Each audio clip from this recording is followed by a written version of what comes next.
Қайырлы күн достар, біз бүгін сіздермен осындай жіліктің духовкаға пісіретін жолын көрсететін боламын. Ең алдымен бізге осындай таба және пешті қыздырып аламыз 180 градуста. Және осы жілігімді қазір 1 килограмм қылып алып келдім. Барлығын жақсылап жуып тазалап алдым. Көріп тұрғандарыңыздай тап-таза. Мына жілігінің майы қатып тұр. Қазір ең алдымен фольганың үстіне салып аламыз. Сол кезде беті қарайып кетпейтін болады.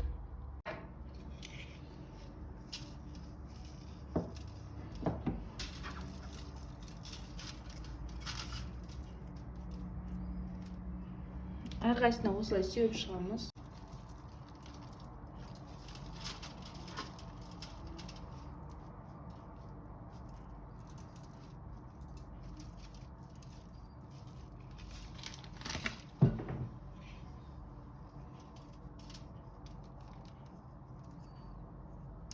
Және достар, осындай сарымсақты, яғни чеснокты үкіштен өткізіп алдым.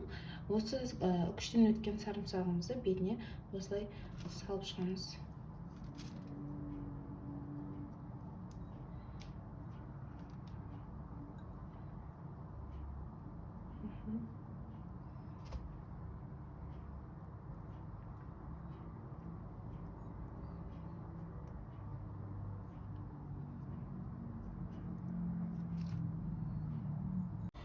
Чесногымызды салып алғаннан соң кішкене оливковое масло немесе зәйтүн майы немесе сары май қоссаңыздар болады. Бетіне осылай кішкене құйып шығамыз.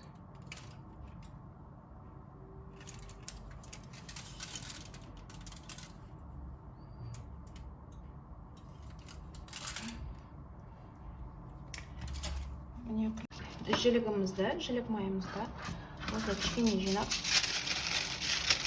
осылай бетін жауып аламыз. Беті қараймас үшін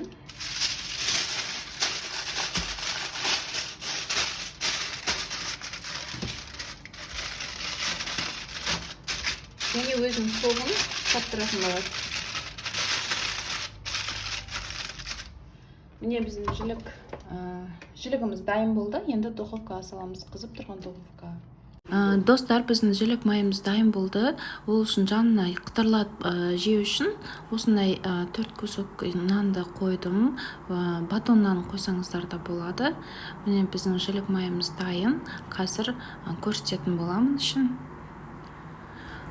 Үйдегі ер кісілер өте қатты жақсы көреді. Міне осылай жан-жағын ғана бассаңыз, өзі майы ағып түсіп қалады. Өте дәмді болып шығады. Сіздерде міндетті түрде жасауға кеңес беремін. Ас болсын, сіздермен болған мен Жанар.